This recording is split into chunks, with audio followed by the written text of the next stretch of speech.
Allan Kardec começou com as pancadas, depois com as mesas girantes, etc. E chegou ao mais alto nível de intuição em 10 anos, mais ou menos. Pouquinho mais de 10 anos. Porque a obra, a Gênese, em média 92% mais ou menos da obra é da intuição de Kardec. Os demais são psicografias de Camille Flammarion, que no caso ele psicografando ele mesmo, segundo Kardec, porque Galileu é o próprio Camille, Kahneman é o próprio Camille, ele psicografando realidades dele próprio. Então, se Kardec viajou do mecanismo mais primário da mediunidade até o mais nobre em menos de uma década, Joana de Ângeles fala assim: meus filhos, a primeira tarefa de um médium é a sua autoiluminação, que é a intuição. Depois, nas tarefas mais modestas, aquelas que a soberba, a vaidade rejeitam, os espíritos vão te orientar. Você limpando o banheiro, às vezes, de uma casa espírita, servindo a água, recebendo pessoas, e ali eles passam as orientações para você consolar as pessoas. E não falou de reunião mediúnica, não falou de fenômeno. Porque o próprio Kardec, em Viagem Espírita de 1862, em artigos de março e maio de 1859, um século antes de eu nascer, ele trouxe a informação: a era do fenômeno já passou. O da filosofia chegou para o estudo, a compreensão das forças e das leis. E o da moral está chegando, que seria a aplicação. E em 1862 ele foi a campo para ver se já estavam vivenciando a moral do Cristo. E encontrou um primeiro grupo que foi, segundo Ivone do Amaral Pereira, numa obra chamada Ivone, a Média Iluminada, foi motivo de grande satisfação encontrar grupos que não tinham mais a mediunidade ostensiva nem a comunicação direta com os espíritos. E o que interessava aqueles grupos era viver a caridade que ele coloca nesta obra, em 1862, como a sublimação da personalidade. Então, caridade não é dar coisa, é a sublimação do próprio ser. Emmanuel fala autossublimação e Joana fala autoiluminação. Então, o corpo físico vai evoluir até se confundir com o perispírito. Não está no Evangelho segundo o Espiritismo, no item 24 do capítulo 4? Então, é o cuidado que temos com o corpo. Lá está a lição também, cuidar do corpo e do espírito, mais adiante.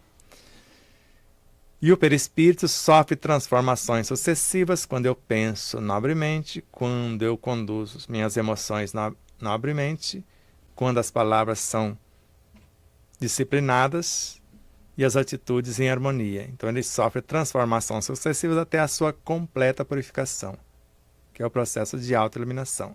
Então agora as duas equipagens, a biológica e a psíquica ou perispirítica, onde acontecem os maiores eventos da mediunidade, porque pode acontecer também de mente a mente e de consciência a consciência.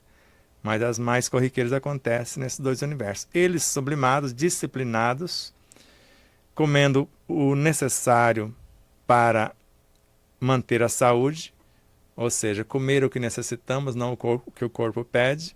Comer por hábito e por prazer é uma coisa, comer por necessidade é outra muito diferente. Então, quando nós vamos nos educando e quando falamos de evangelho, eu li acho que 55 traduções bíblicas ou interpretações, porque uma desmente a outra e vice-versa. Não estamos negando o evangelho, mas é Emmanuel, é Chico. Eu não conheço uma dupla no último século que mais falaram do evangelho de Jesus, a não ser esses dois mestres. E num dado momento, na obra Irmão, na lição Renúncia, Emmanuel fala: quando estudarmos o Evangelho, não esqueçamos que ele não está aqui nem acolá, mas sim em ti mesmo, portas adentro do teu próprio espírito, nos mais íntimos reforços de sua consciência e de seu coração. Aí basta saber o que é consciência, o que é coração no espírito. E aí vem Joana de Ângeles. Evangelho é um repositório de força, vitalidade e vida. É o reino de Deus que Jesus falou. O reino de Deus está dentro de vós. E vem Emmanuel confirmando, Joana. Agora, como colocar isso em ação? A oração é para isso. A oração é que vai colocar essa força, a vitalidade e vida. Porque quando estudamos o Evangelho segundo o Espiritismo com maior cuidado, numa mensagem mais ou menos assim, segundo as traduções, se todos os encarnados estivessem cientes da força que trazem em si mesmo, Evangelho, e colocasse a sua vontade a serviço dessa força, seriam capazes de realizar verdadeiros prodígios. E Leon Denis mostra como é isso. Esta vontade é a essência consciencial do ser, que domina o mundo mental, perispiritual e físico. Então, esta força no ápice, interagindo com a matéria que está em torno da própria mente, porque ela gerencia a própria mente, a vontade. Emmanuel fala que é a gerente esclarecida da mente. Então, nesse átomo, ela transforma esses elementos que ela canaliza, gravando neles a sua inteligência, transformando em atração. E a atração é o pensamento. Então, a matéria mental que dá forma ao pensamento. E a atração se faz amor. E o amor gera, nutre, organiza e mantém a vida em todas as suas expressões. Aí Joana fala. A oração está lá.